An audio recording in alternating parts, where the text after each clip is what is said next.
وأقيموا الوزن بالقسط ولا تخسروا الميزان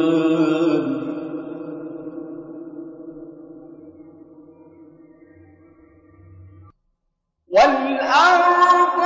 وضعها للأنام فيها فاكهة والنخل ذات الأكمام والحب ذو العصف والريحان فبأي آلاء ربكما تكذبان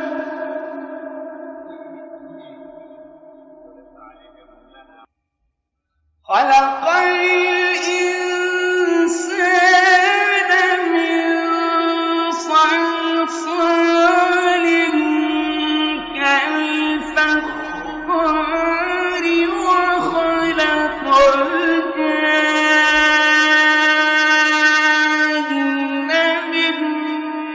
مارج من نار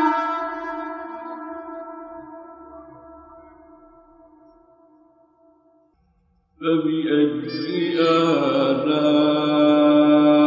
آلاء ربكما تكذبان رب المشرقين ورب المغربين فبأي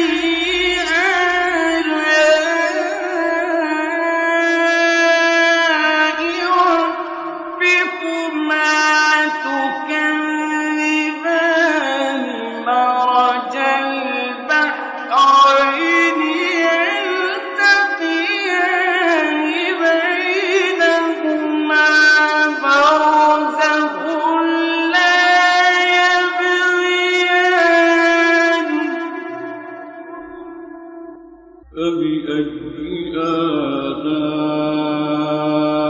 آلاء ربكما تكذبان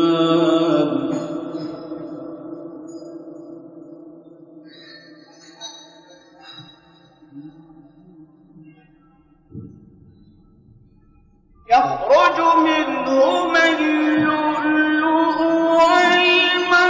والمرجان